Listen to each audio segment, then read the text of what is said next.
हरि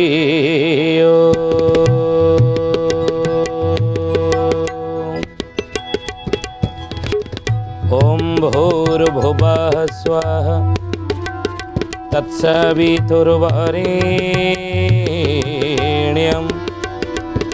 भर्गो देवस्य धीमहि धियो यो नः प्रचोदयात्।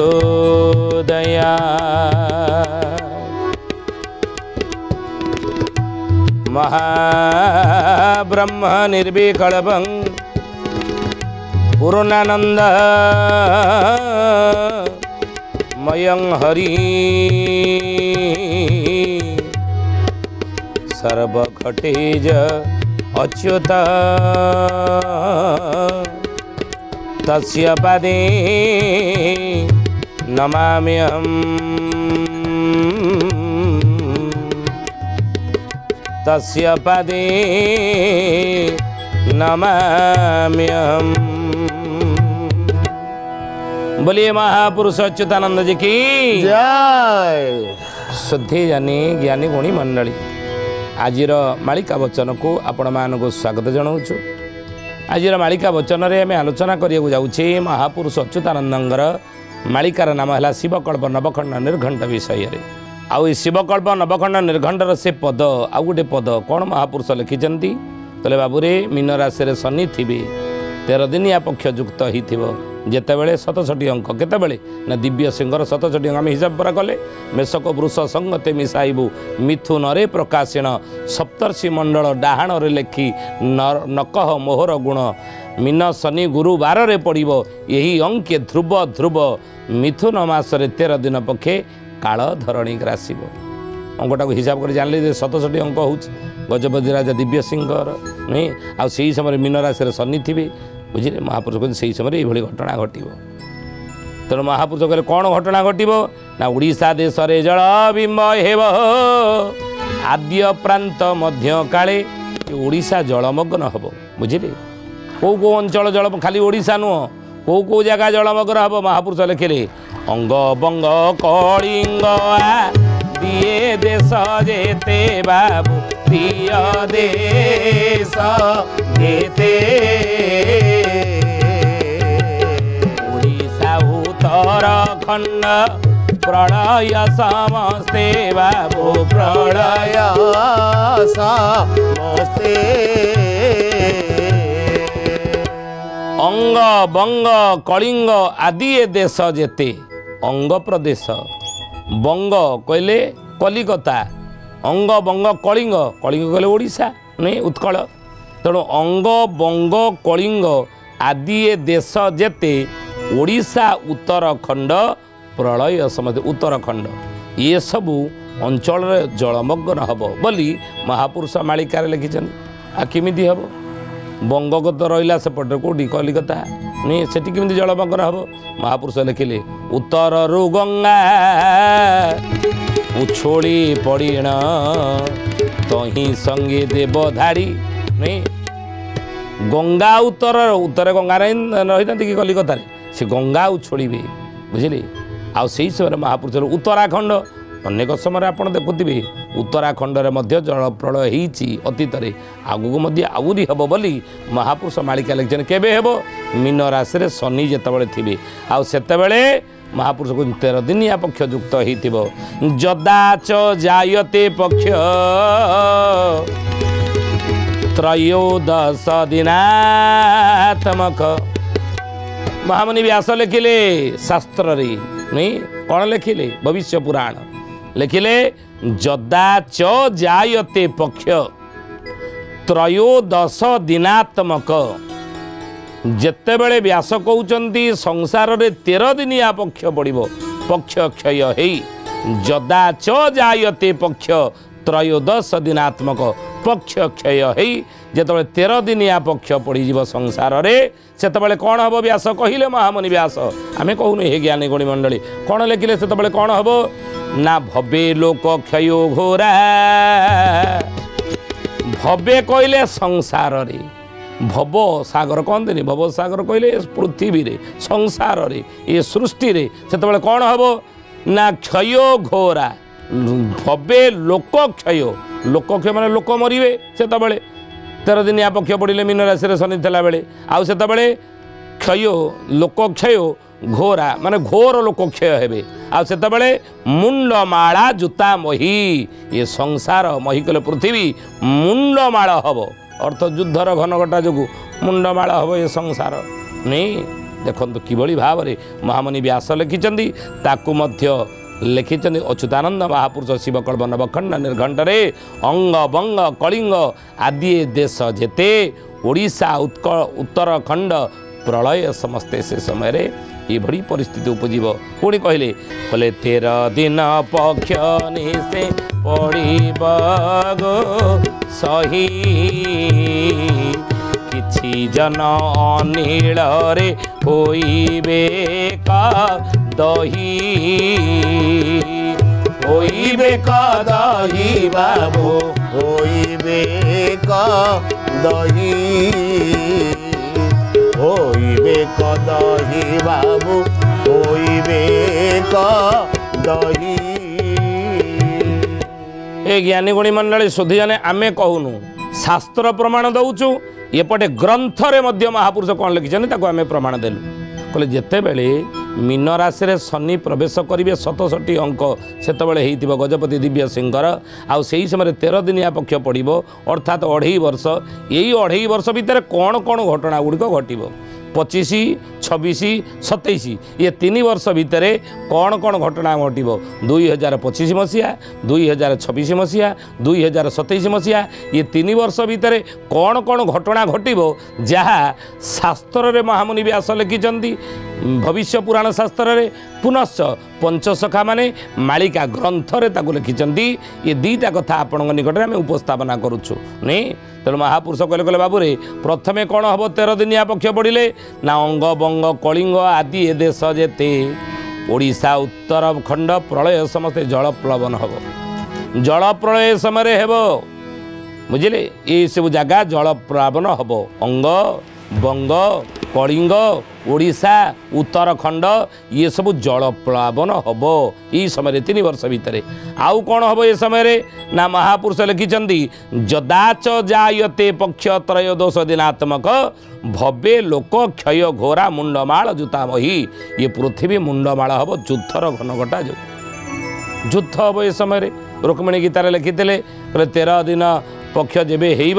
सेतेबेले रुक्मिणी गीतार कहले सेतेबेले भारत समर हेब भारत लड़ई हेब नहीं मिछ नुह मालिकार लेखा अछि ग्रंथरे शास्त्र मध्य महामुनि व्यास लिखिचंती कौन कहले कहले क्षयो भो मासे भवेद्यस्मिन् तस्मिन् वर्षेति विग्रहम् दुर्भिक्षं वा तवा पीड़ा छत्रभंग करोतिबा महामुनि व्यास लिखिले कौन यार अर्थ आपन को बुझेबू बोलिए महापुरुष अच्युतानंद जी की जय। शुद्धि जानी ज्ञानी गुणी मंडली आज मालिका वचन रे आमे आलोचना करुचे कौन ना महापुरुष अच्युतानंदर मालिकार नाम है शिवकल्प नवखंड निर्घंट आउ से शिवकल्प नवखंड निर्घंट ये पद मीन शनि गुरु बार रे पड़ो यही अंके ध्रुव ध्रुव मिथुन मासरे 13 दिन पक्षे काल धरणी ग्रासीब यही पत्र आम आलोचना करुचे तेणु महापुरुष लिखिले महामुनि व्यास जे क्षय भो मासे जिते मास क्षय हम पक्ष क्षय हम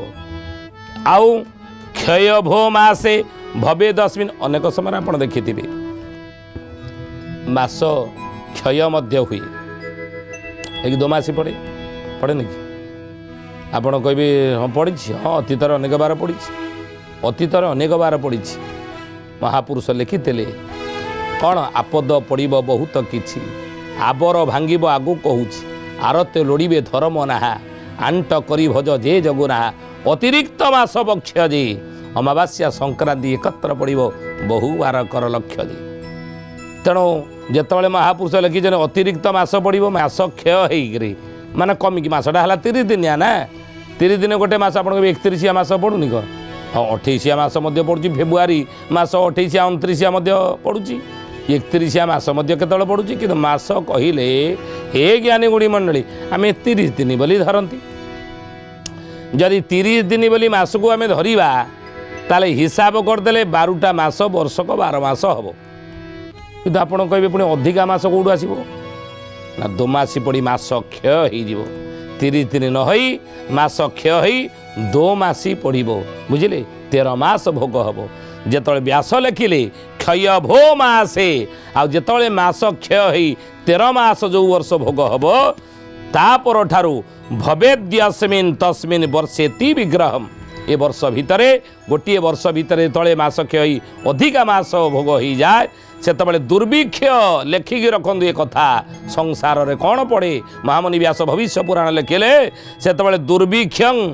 ବାଥ ବା ପୀଡ଼ା ଅର୍ଥାତ୍ ଶରୀର ପୀଡ଼ା କହିଲେ ରୋଗ ବ୍ୟାଧି 25 ମସିହାରେ ଗୋଟେ ରୋଗ ଆସୁଛି ଲେଖିକି ରଖନ୍ତୁ ଏ କଥା 2025 ବେଳକୁ ଗୋଟେ ରୋଗ ଆସିବ ବୋଲି ଅଚ୍ୟୁତାନନ୍ଦ ମହାପୁରୁଷ ମାଳିକା ମାଧ୍ୟମରେ ସାବଧାନ କରିଛନ୍ତି। ଆହୁରି ମଧ୍ୟ ଫ୍ରାନ୍ସର ଭବିଷ୍ୟତ ଦ୍ରଷ୍ଟା ନୋଷ୍ଟ୍ରାଡାମସ୍ ମଧ୍ୟ ଭବିଷ୍ୟତବାଣୀ କରିଛନ୍ତି ବୁଝିଲେ ଏମାନେ ସମସ୍ତେ ଭବିଷ୍ୟତବାଣୀ କରିଛନ୍ତି 2025 ବେଳକୁ ହୁଏତ ଆଉ ଗୋଟେ ରୋଗ ଅଥବା ଅଚିହ୍ନା ବ୍ୟାଧି ସଂସାରରେ ଲୋକମାନଙ୍କୁ ଗ୍ରାସ କରିପାରେ ହୁଏତ କରିପାରେ କିନ୍ତୁ ପୁଣ୍ୟ ବଳ ରହିବ ଯଦି ଧର୍ମ ଧାରଣା ଲୋକ ରହିବେ ହୁଏତ ହଟିଯାଇପାରେ ବୁଝିଲେ ହୁଏତ ଏ କମିଯାଇପାରେ କିନ୍ତୁ ମହାପୁରୁଷ ଭବିଷ୍ୟତବାଣୀ କରି ସୂଚନା ଦେଇଛନ୍ତି ଆଗକୁ ଆଉ ଗୋଟେ ରୋଗ ଆମ ଅପେକ୍ଷା କରି ରହିଛି ବୁଝିଲେ ସେତେବେଳେ ଦୁର୍ଭିକ୍ଷ ବଢ଼ିବ ଖାଦ୍ୟ ସଙ୍କଟ ଦେଖାଦେବ ଆପଣ ଲେଖିକି ରଖନ୍ତୁ ଏ କଥା ଖାଦ୍ୟ ସଙ୍କଟ ଦେଖାଦେବ ଦୁର୍ଭିକ୍ଷ ପଡ଼ିବ ଫସଲ ଆଉ ହେବ ନାହିଁ ଫସଲ ହେବ ନାହିଁ ଆପଣ ଦେଖନ୍ତୁ ବର୍ତ୍ତମାନ ସମୟରେ ତା ସେଇଭଳି ଲକ୍ଷଣ ମଧ୍ୟ ସମାଜରେ ସଂସାରରେ ଦେଖାଦେଲାଣି ସେଇଭଳି ଲକ୍ଷଣ ବର୍ତ୍ତମାନ ମଧ୍ୟ ଦେଖାଦେଲା ଦୁର୍ଭିକ୍ଷଂ ବା ଅଥବା ପୀଡ଼ା ଶାରୀରିକ ପୀଡ଼ା ଛତ୍ରଭଙ୍ଗ କରୁଥିବା ଲୋକମାନେ ଛତ୍ରଭଙ୍ଗ ଦେବେ ତେଣୁ ସେଇଥିପାଇଁ ମହାପୁରୁଷ ଲେଖିଲେ କ'ଣ କହିଲେ କହିଲେ ବାବୁରେ କହିଲେ ଛାଡ଼ି ଘର ଦ୍ୱାର ମାନ ଛାଡ଼ି ଘର ଦ୍ୱାର ମାନ ଓଳାଇବେ ସର୍ବ ଜନ ଆଉ ପଳାଇବେ ସର୍ବ ଜନ ଛନକା ହୋଇବେ ଧନୀ ମାନି ଜ୍ଞାନୀ ଛନକା ହୋଇବେ ଧନୀ ମାନି ଜ୍ଞାନୀ ଛନକା ହୋଇବେ ଧନୀ ମାନି ଜ୍ଞାନୀ ଛନକା ହୋଇବେ ଧନୀ ମାନି ଜ୍ଞାନୀ ଛାଡ଼ି ନିଜ ନିଜ କର୍ମ ବାବୁରେ ଛାଡ଼ି ନିଜ ନିଜ କର୍ମ ଛାଡ଼ି ଘର ଦ୍ୱାର ମାନ ଏ ସମୟରେ ଛାଡ଼ି ଘର ଦ୍ୱାର ମାନ ପଳାଇବେ ସର୍ବଜନ ଛନକା ହୋଇବେ ଧନୀ ମାନି ଜ୍ଞାନୀ ଇଏ ତିନି ଶ୍ରେଣୀର ଲୋକମାନେ ଛନକା ହେଇଯିବେ ପରିସ୍ଥିତି ଦେଖି ଧନ ଯାହା ପାଖରେ ଅଛି କ'ଣ ମୋର ହବା କ'ଣ ମୋର ହବ କ'ଣ ଯାହା ଇଏ କ'ଣ ଅଛି ମୋର ପଇସା ଅଛି କହୁନାହାନ୍ତି କି ଆଉ କିଏ ନା ଯିଏ ମାନି ଲୋକ ମାନ ଅଭିମାନ ହଁ କ'ଣ ଏମିତି କହୁଛନ୍ତି କ'ଣ କହୁଛନ୍ତି କାହିଁକି ସେମିତି ହେବ ମାନି ଲୋକ ଏମିତି କହିବେ ଜ୍ଞାନୀ ଯିଏ ବହୁତ ବଡ଼ ଜ୍ଞାନୀ ଆଉ କ'ଣ ଆମେ ସବୁ ଯାତ୍ରା ପୁରା ବଢ଼ିନୁ ଏମିତି ସେମିତି ହେବ ସେ ମାଳିକା ଲେଖା ହେଇଛି କାହିଁକି ସେଗୁଡ଼ିକ ହେବ ଲୋକ କହୁନାହାନ୍ତି ଆଜିକାଲି କ'ଣ ମାଳିକା ଲେଖା ହେଇଛି ତେଣୁ ଏ ଲୋକମାନେ ଯେଉଁମାନେ କହୁଛନ୍ତି ମହାପୁରୁଷ ଲେଖିଛନ୍ତି ଶିବକଳ୍ପ ନବଖଣ୍ଡ ନିର୍ଘଣ୍ଟରେ ସେତେବେଳେ ହେଲା ହେଲା ବୋଲି ମହି ଉଛୁଳିବ ହେଳାରେ କାଟିବେ ଦିନ ହରି ଭାବ ରସ କେହି ନ ଜାଣିବେ କର୍ମକାଣ୍ଡ ହେ ବଲିନ ଜୟ ଜଗନ୍ନାଥ ପତିତ ପାବନ ଓଡ଼ିଶା ବଡ଼ ଠାକୁର କଳ୍ପବଟବାସୀ ପ୍ରଭୁ ବ୍ରହ୍ମରାଜ କଳି କଳୁଷ ନାଶନ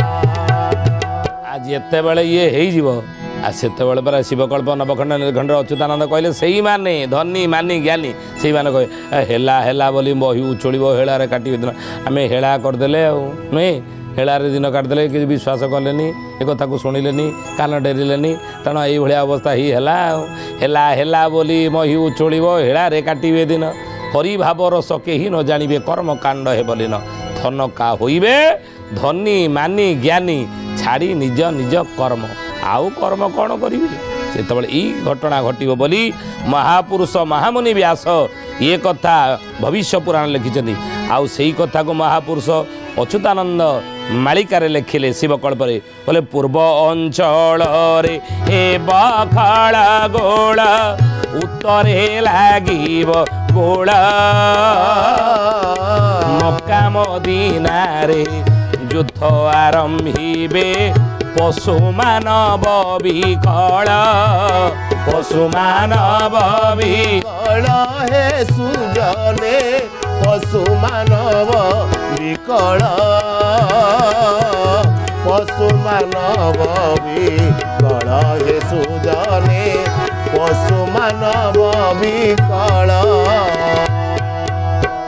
ପୂର୍ବ ଅଞ୍ଚଳରେ ହେବ ଖଳ ଗୋଳ ଉତ୍ତରରେ ଲାଗିବ ଗୋଳ ଉତ୍ତରରେ ଖଳ ଗୋଳ ଲାଗିବ ଜୋରେ ଜ୍ଞାନୀ ଗୁଡ଼ି ମଣ୍ଡଳୀ ଆପଣ ଦେଖିବେ ଆଗକୁ ଉତ୍ତରାଞ୍ଚଳରେ ବେଶୀ ଖଳ ଗୋଳ ହେବ ପୂର୍ବ ଅଞ୍ଚଳରେ ମଧ୍ୟ ହେବ ଆଉ ମକ୍କା ମଦିନାରେ ଯୁଦ୍ଧ ଆରମ୍ଭିବେ ପଶୁ ମାନବ ବିକଳ ତା ଅର୍ଥ କ'ଣ ବୋଲିଏ ମହାପୁରୁଷ ଅଚ୍ୟୁତାନନ୍ଦଜୀ କି ଶୁଦ୍ଧିଜନୀ ଜ୍ଞାନୀ ଗୁଣୀ ମଣ୍ଡଳୀ ଆଜିର ମାଳିକା ବଚନରେ ଆମେ ଆଲୋଚନା କରୁଛେ କ'ଣ ନା ମହାପୁରୁଷ ଅଚ୍ୟୁତାନନ୍ଦଙ୍କର ମାଳିକାର ନାମ ହେଲା ଶିବକଳ୍ପ ନବଖଣ୍ଡ ନିର୍ଘଣ୍ଟ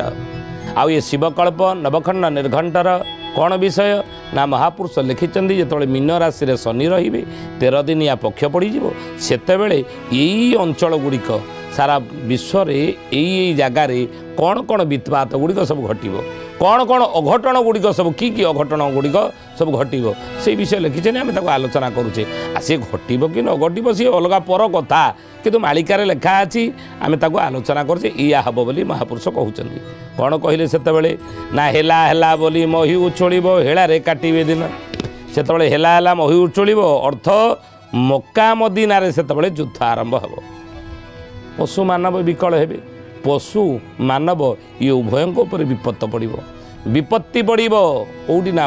ମକ୍କା ମଦିନାରେ ଅତୀତରେ ଆମେ ଆଲୋଚନା କରିଛି ଇଏ ମକ୍କା ମଦିନା କଥା କାହିଁକି ମହାପୁରୁଷ ଲେଖିଛନ୍ତି କେତେବେଳେ ମକ୍କା ମଦିନାରେ ଯୁଦ୍ଧ ଆରମ୍ଭ ହେବ କେତେବେଳେ ମକ୍କା ମଦିନାରେ ଗୋଳ ଆରମ୍ଭ ହେବ ଲେଖିଲେ ମହାପୁରୁଷ ଯେତେବେଳେ 22 ପାହାଚ ଅଛି ମୀନ ଖେଳୁଥିବ ସିଂହାସନରେ ବରୁଣ ମକ୍କା ମଦିନାରେ ଘୋର ରଣ ହେବ ମରିବେ ଯବନ ଗଣ ମରିବେ ଯବନ ଗଣ ହେ ସୁଜନେ ମରିବେ ଯବନ ଗଣ ମରିବେ ଯବନ ଗଣ ହେ ସୁଜନେ ମରିବେ ଯବନ ଗଣ ଯେତେବେଳେ 22 ପାହାଚରେ ମୀନ ଖେଳୁଥିବ ସିଂହାସନରେ ବରୁଣ ସେତେବେଳେ ମକ୍କା ମଦିନାରେ ଘୋର ରଣ ହେବ ମରିବେ ଯବନ ଗଣ ଏହି ସମୟରେ ମକ୍କା ମଦିନାରେ ହିଁ ଘୋର ରଣ ହେବ ବୋଲି ମହାପୁରୁଷ ଲେଖିଛନ୍ତି କେତେବେଳେ ସେ ସମୟ ନା ମୀନ ରାଶିରେ ଶନି ଥିବେ 13 ଦିନିଆ ପକ୍ଷ ଯୁକ୍ତ ହେଇଥିବ ଆଉ ସେହି ସମୟରେ ମହାପୁରୁଷ କହୁଛନ୍ତି ଭକତଙ୍କୁ ନାନା କଷଣ ପଡ଼ିବ ଅର୍ଣ୍ଣ ଜଳନ ମିଳିବ ମାତା ସୁତରଡ଼ି